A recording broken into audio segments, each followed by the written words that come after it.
Salam alaikum, Azul Fillaoun, bonjour. Ils sont bien seuls, les résistants égyptiens. Ils continuent de se battre contre la révolution, plutôt contre la contre-révolution qui les a privés d'un avenir qui s'annonçait prometteur. Ils sont bien seuls. Aujourd'hui, j'ai cherché en vain des articles de la presse algérienne d'expression française qui traitent de la journée d'aujourd'hui en Égypte, ce 3 juillet 2014, anniversaire du coup d'État contre Morsi, pas le plus mince entrefilé, pas la moindre ligne, un autre blackout, un autre grand blanc. Le plus curieux est que ce silence sur un événement pourtant majeur est unanime dans la presse algérienne d'expression française, jusqu'à susciter des questions. Mais enfin, les Égyptiens sont bien seuls. En Occident aussi, la plupart des journaux ont négligé l'événement et l'ont éclipsé, occulté, passé à la trappe. Mais ce complot du silence n'est pas isolé du reste. Le peuple égyptien est dans une logique d'éteignoir, d'étouffoir. Partout, dans une unanimité orchestrée dans ses moindres détails, toutes les puissances qui comptent ont décidé de soutenir Sisi le putschiste. Même des puissances qui en temps normal sont en concurrence, voire même en conflit larvé, ont décidé de se ranger toutes du côté de l'oppresseur, de l'illégitime, contre la démocratie. Et dire que ces mêmes puissances n'en finissaient pas de nous rebâcher leurs grands principes de démocratie, de droits de l'homme, de légitimité par les seules urnes. Quelle grossière arnaque et quel mépris pour notre intelligence.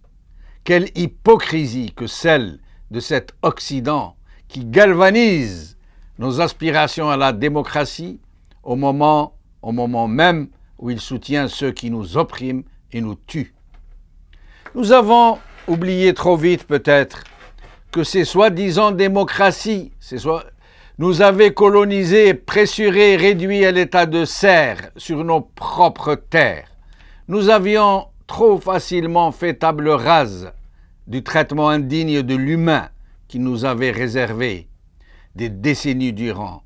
Nous avons passé en pertes et profits les dommages irréparables qui nous ont causés, à la dévastation de notre identité, de ce chardon qu'ils ont semé dans nos esprits, de l'ignorance crasse dans laquelle ils nous ont plongés. Nous avions pensé trop vite que nous pouvions les singer, copier leur modèle de société, en faire des amis et des protecteurs, comme si des oiseaux blessés pouvaient se réfugier sous l'aile du rapace cruel. En fait, ce sont ces mêmes anciens colonisateurs, ces mêmes vampires qui se sont sustentés de notre sang, qui continuent de nous dominer, de décider de notre sort, de ce qui doivent nous diriger et quelle voie nous devons emprunter. La seule différence avec la colonisation brutale et directe que leurs prédécesseurs nous faisaient subir est que maintenant, ils agissent sur nous, de loin, un peu comme par le pied d'une télécommande. Plus besoin d'envoyer leurs colons trimés sur nos terres et nous faire suer le burnous. Plus besoin d'envoyer leurs soldats se faire tuer pour nous soumettre. Ils ont trouvé mieux. Ils prennent les plus vils parmi nous, en font leurs choses, des valets zélés, et ils les mettent à notre tête dans des parodies d'élections. Puis, ils font en sorte que nos armées soient à leur dévotion, à leur ordre, le doigt sur la couture du pantalon, en goinfrant leurs généraux, en permettant à leurs familles de s'installer chez eux, d'envoyer leurs gosses dans leurs universités, en leur facilitant le blanchiment des fortunes qu'ils nous ont subtilisées, en taisant les crimes de masse qu'ils ont commis contre nous. C'est exactement comme cela que ça se passe. C'est pour cela qu'après avoir été soumis à une sanglante répression, les Égyptiens sont victimes d'un complot du silence, que leurs voix sont étouffées, que les excès qui sont commis contre eux, contre leurs leaders sont tus. Mais s'il n'y avait que cela, Nos peuples ne sont pas seulement victimes de ce néocolonialisme qui nous contrôle en désignant ces hommes à la tête de nos pays, comme cela s'est passé et se passe encore en Algérie et en Égypte. Ils sont aussi, malheureusement, la proie de leurs propres frères, si tant est que nous pouvons leur consentir ce qualificatif, du seul fait que nous avons la même religion. Des pays comme la Saoudie, moi c'est comme ça que je l'appelle, et ses satellites déploient des montagnes de subversion pour nous dresser les uns contre les autres, pour soutenir nos despotes, les financer au besoin, comme c'est le cas en Égypte, et même se servir de leurs ulama, grassement rétribués, pour jeter l'anathème sur les hommes libres et dignes qui ont osé braver l'injustice. Nous en sommes là aujourd'hui. Les frères musulmans égyptiens, rejoints par des partis politiques et des personnalités intègres, ont lancé un appel pour une journée de la colère, pour aujourd'hui, 3 juillet, afin de commémorer le premier anniversaire du coup d'État contre le président Morsi. Les manifestants partiront de 30 mosquées du Caire, 30 grandes mosquées du Caire, après la prière d'Al-Asr, c'est-à-dire dans quelques instants. Et ils convergeront vers la place Tahrir. Mais le régime égyptien a pris des dispositions très élaborées, très dures, qui annoncent une répression qui sera probablement sans limite. Des forces considérables, armées jusqu'aux dents, ont été placées tout le long de l'itinéraire. Il faut craindre le pire. Mais il faut craindre aussi que la participation ne soit très faible. Le mouvement des frères musulmans a été laminé, interdit, décapité. Ses leaders condamnés à mort, ses militants torturés par milliers. En tous les cas, la journée d'aujourd'hui est perçue par tous les observateurs comme un test pour mesurer l'état de résistance de la société civile, à quel point elle est divisée et ce que sera la détermination des forces de répression. Aujourd'hui, le Huffington Post Québec, journée de la colère pour les islamistes en Égypte, 1 an après la destitution de Morsi. 2. La liberté. Je précise que c'est un journal suisse. Égypte, journée de la colère pour les islamistes. Et enfin, Le Point, journée de la colère en Égypte. Avec nous aujourd'hui, Badreddine Guerfa, cadre du fils El Arbi Zouaïmiya, analyste politique qui vit aux États-Unis, entre les États-Unis et le Canada. Si Badreddine Guerfa. Badreddine Guerfa. Oui, salam alaikum. Wa alaikum salam. Ahlan bik, si Badreddine. Ramadan Karim. Allah يبارك فيك, الله يبارك فيك. رمضان مبارك للجميع. Amin, Rabbal Alamin. Alors, si Badreddine, aujourd'hui, c'est le jour anniversaire du coup d'État. Et on voit que, comme je l'ai signalé dans mon introduction, la presse d'expression algérienne d'expression française, pas une ligne, ou du moins moi je n'ai pas trouvé, j'ai cherché pendant 1 heure. En France, pareil, à peine quelques titres, c'est des entrefilés, personne n'en parle, comme si de rien ne s'était passé, comme il n'y avait rien à commémorer. Votre sentiment?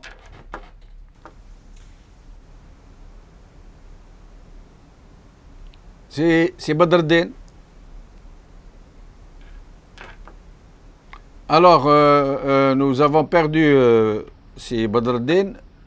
Ah, il est là, c'est Badreddine, vous êtes là avec nous? Oui, oui, je suis là, je vous écoute. Voilà, alors votre sentiment sur ce qui se passe, sur ce complot du silence, sur la répression qui se prépare? Voilà. Ce complot du silence, malheureusement, c'est un complot mondial.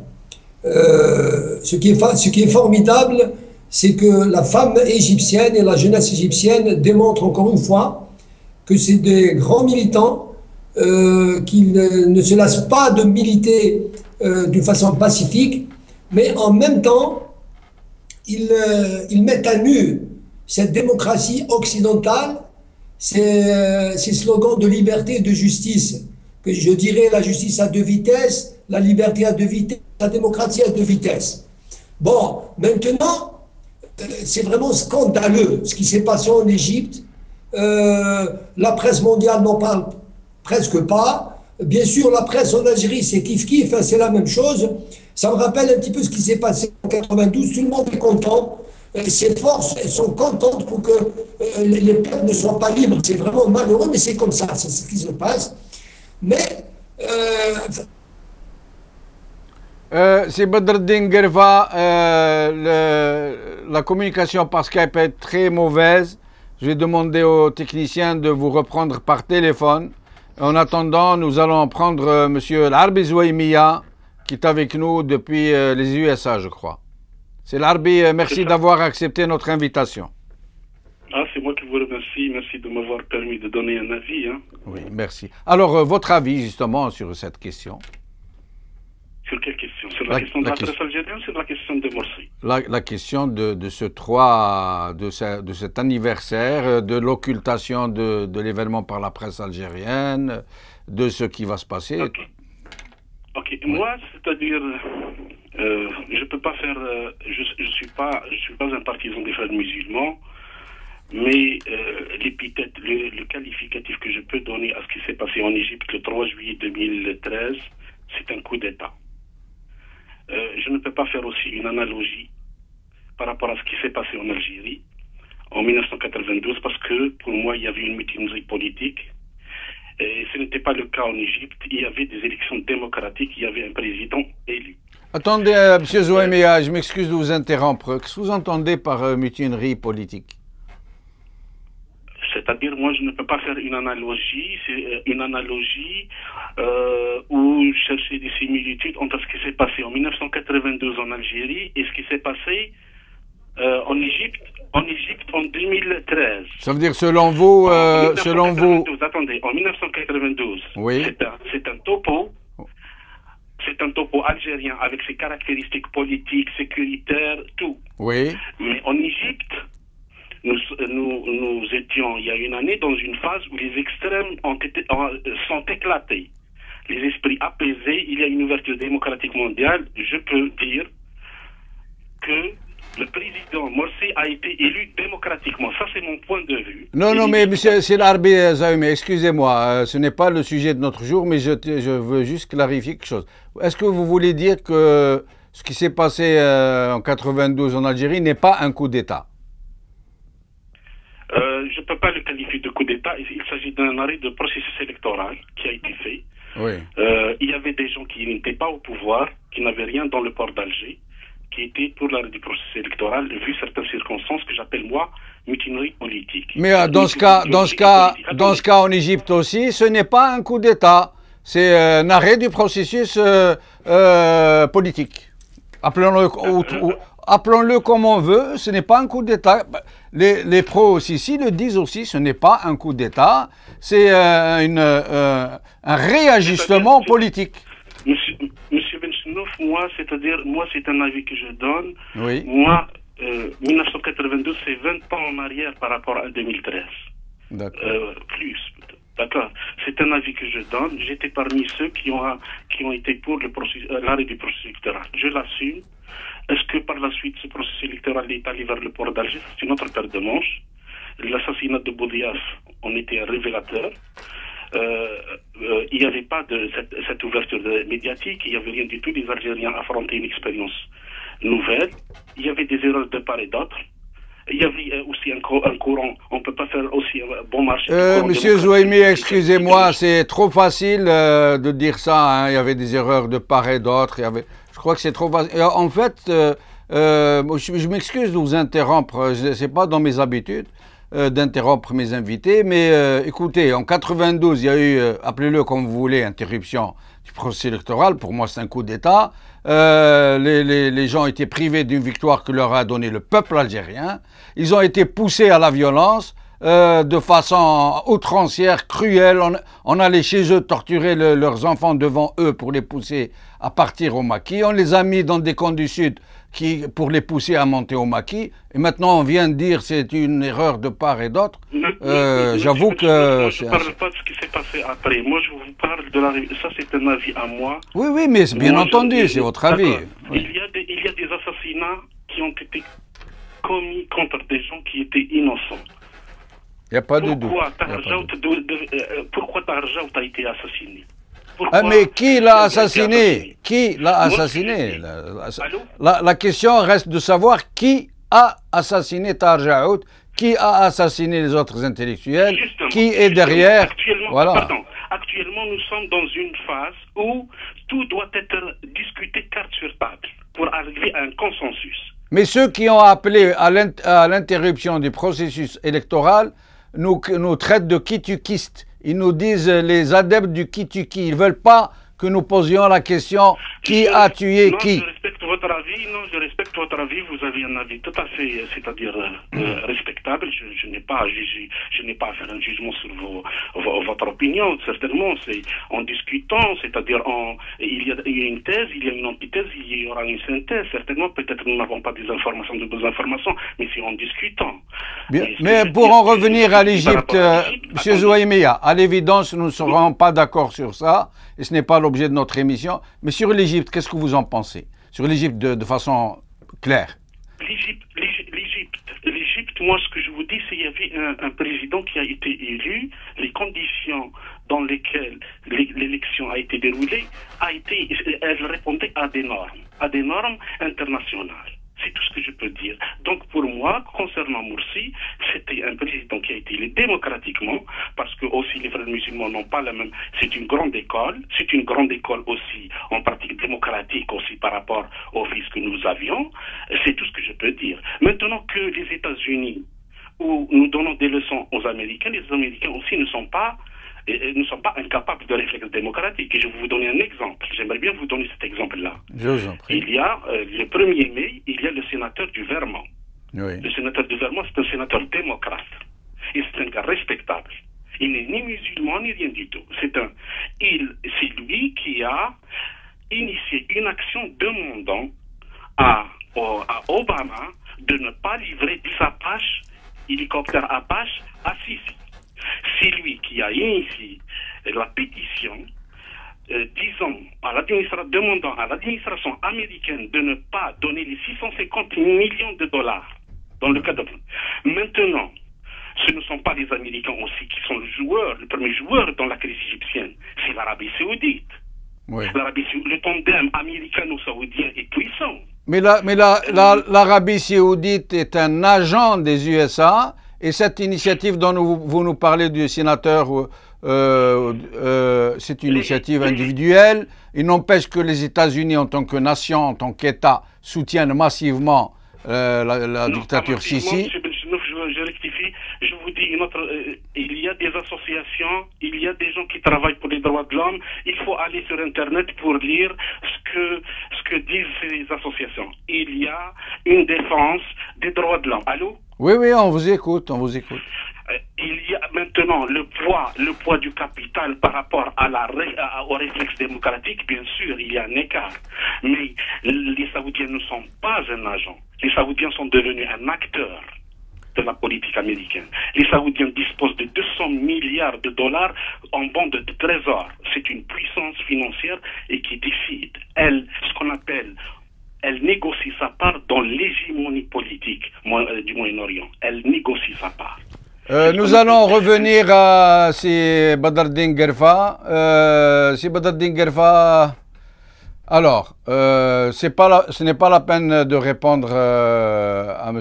Zouaïmia pour ce qui est du coup d'État de 92 qu'il considère comme une mutinerie politique, puisque le sujet d'aujourd'hui est l'Égypte. Donc nous allons rester dans le sujet de l'Égypte, c'est Badreddine. Je suis désolé de faire un petit tour. Je ne comprends pas, moi, un coup d'État, c'est un coup d'État. C'est tout. En Algérie en 92, contre Hamas en Palestine, contre Morsi en Égypte, c'est partout pareil dans le monde arabe. Il y a des critères mesurables pour tout le monde. En Algérie, en 92, il y a eu des élections libres qui ont été faites par le gouvernement algérien et le fils a été élu par le peuple algérien. Il y a eu un coup d'État clair, net et précis. Ce qui s'est passé maintenant, après, le fils l'a dit plusieurs fois, je le dis solennellement, le fils appelle à une commission, soit nationale, interne ou internationale, pour voir ce qui s'est passé en Algérie, que tous les crimes qui sont passés, Chaout ou n'importe qui. C'est Badreddin. Oui, maintenant en Égypte. En Ce Égypte. qui se passe en Égypte. Voilà, ce qui se passe en Égypte aussi, pour l'Arabie Saoudite, moi je le redis, c'est un sous-traitant des États-Unis, il est là, il est le gendarme de l'Occident dans le Golfe, c'est clair, net et précis. Maintenant, c'est vrai qu'il a beaucoup d'argent, il a énormément d'argent, et c'est tout. Il fait le sale boulot pour l'Amérique, comme il a fait le sale boulot contre Taliban, contre l'Amérique, les États-Unis ont envahi l'Afghanistan. C'est clair, c'est bien précis. Maintenant, il y a un axe qui est en train de naître entre l'Égypte et Alger. Ce Sisi-là, ce maréchal, a bien demandé aux Algériens de créer une chambre commune contre le terrorisme. Maintenant, le terrorisme, l'étendard du terrorisme, on le connaît très bien en Algérie. C'est pour mieux museler le peuple algérien, le peuple égyptien. Mais, alhamdoulilah, le peuple, la femme égyptienne, la jeunesse algérienne, égyptienne, sont en train de militer. Ils sont en train de mourir, d'aller en prison, de tout perdre pour que vive l'Égypte libre telle qu'on l'a vu malheureusement en très peu de temps du temps de Morsi. Moi je défie quiconque qui vient me dire qu'en Égypte du temps de Morsi on a fermé des télévisions ou des journaux, etc., ou on met en prison des journalistes. C'est ce qui se passe maintenant en Égypte. C'est Badreddin. Oui. Les manifestants vont s'ébranler après la prière de l'Asr dans quelques instants en Égypte, au Caire. Seulement au Caire, hein, mais les manifestations auront lieu partout. Mais on s'est ébranlé de 30 grandes mosquées kairotes vers la place Tahrir. Mais l'armée s'est préparée, elle a bouché un peu par ce qu'elle a pu, mais ils sont armés jusqu'aux dents et ils se préparent, nous dit-on, à réagir très violemment. Que pensez-vous qu'il puisse se passer maintenant? Moi, écoute, moi je défie le gouvernement égyptien et je défie le gouvernement émirati de Saoudite, de l'Arabie Saoudite, pour laisser les Égyptiens manifester. On verra ce que sera la place Tahrir. Maintenant, c'est vrai, c'est un pouvoir dictatorial, c'est un pouvoir à la solde des États-Unis et d'Israël. Maintenant, il va tout boucler, c'est vrai, mais sallallahu alayhi wa sallam, je pense que les Égyptiens vont avoir assez de génie, assez de courage pour pouvoir manifester d'une manière ou d'une autre. Le problème n'est pas d'arriver à Tahrir ou à al-Adawiya. Le problème, ils ont prouvé qu'ils sont là depuis une année, qu'ils manifestent d'une façon pacifique et d'une façon magnifique. Ils sont prêts à tous les sacrifices. Et finalement, je pense je pense que la parole reviendra en définitive au peuple égyptien qui sont en train de donner des leçons de bravoure et de fermeté, de militantisme pacifique à laisser les Occidentaux rêveurs, croyez-moi, Jamal. Restez avec nous, c'est Badreddin. Notre émission arrive bientôt à sa fin. C'est l'Arbi Zouaïmiya, un dernier mot. Moi, j'ai donné un avis, M. Gemeldine. Oui, on ne conteste pas, mais on n'est pas d'accord, on le dit. Maintenant que... Allô? Votre avis, vous l'avez dit, nous aussi, nous avons dit notre avis, c'est tout. Ok, moi je ne suis pas le général Toffer, moi je suis l'Arbi Zouaïmiya. Maintenant, le monsieur qui est en... Allô? Oui, on vous écoute. Le monsieur, j'ai bien aimé la partie là où le monsieur, votre invité, a parlé d'une commission. C'est très bien, ça, c'est bien, c'est pour clarifier la situation, c'est bien. Mais c'est pas de juger d'anticiper. Mais le fils l'a toujours, c'est l'Arbi, excusez-moi de vous interrompre. Le fils l'a toujours revendiqué. Les leaders du fils ont toujours dit, nous voulons une commission et nous acceptons de passer en justice, devant une justice libre et indépendante, à condition que les généraux passent avec nous et que le peuple nous juge. Le fils l'a toujours revendiqué. Nous sommes d'accord, M. Gemeldine. Et je ne suis pas du fils, hein. Voilà. Oui. Non, je sais, j'épouse cette idée. Ouais. Et lorsque la clarification, si commission il y aura, la rectification s'imposera. C'est tout ce que je peux dire. La rectification, toute personne doit rectifier ses positions et de voir plus clair, mais C'est pour cela que je vous dis, tout doit être mis carte sur table pour voir, pour savoir qu'est-ce qui s'est passé exactement. L'Arbizia Mia, merci beaucoup, en espérant vous revoir bientôt sur la Al-Magharibia. Si Badreddin, on n'y peut rien. On parle de n'importe quoi, on retombe toujours sur le problème de ce qui s'est passé dans notre pays, malheureusement. Il y a tellement de choses en commun avec l'Égypte qu'on ne peut pas ne pas en parler. Mais sinon, un dernier mot au sujet de nos frères égyptiens. Un dernier mot pour nos frères égyptiens. Je dis que toujours ce mot du Morshid, Selmiyatuna Aktar min Rasas, ce militantisme magnifique et ce militantisme pacifique qu'ils sont en train de montrer au monde me subjugue, je vous assure, si jamais. Et c'est incontestablement le peuple égyptien vaincra, et le peuple égyptien vivra dans la démocratie, la liberté et la justice, quel que soient les sacrifices qu'ils donneront. Un petit mot pour l'Algérie. Oui. Je le dis, je le redis. En Algérie, ce qui se passe en Égypte, ça se passe en Algérie. Et le fils, je le dis tout haut, pour qu'il comprenne votre invité et d'autres. Nous sommes pour une commission nationale ou internationale d'Algérie. Nous avons, en 2006, il y avait bien un communiqué du fils qui était contre ce cinéma de Qanoun de la paix, de la réconciliation, de la foutaise. Nous sommes pour une vraie réconciliation, sans revanche, sans vengeance, mais après le devoir de vérité, de mémoire et de justice. On ne doit pas pardonner comme ça et tourner la page comme ça. Et en fin de compte, la parole reviendra au peuple. Badreddin Gerfa finira bien par tomber et la parole reviendra au peuple, Inch'Allah. Badreddin Gerfa, merci. Merci à l'Arbizia Mia. Merci Badreddin Gerfa, en espérant vous revoir bientôt. Je rappelle que nous avions annoncé hier avec l'un des organisateurs de la manifestation qui doit se tenir aujourd'hui à Paris en faveur de la démocratie en Égypte. Les organisateurs m'ont demandé de vous annoncer qu'ils ont rectifié l'itinéraire. Ça va aller à partir de Barbès vers la République, je crois.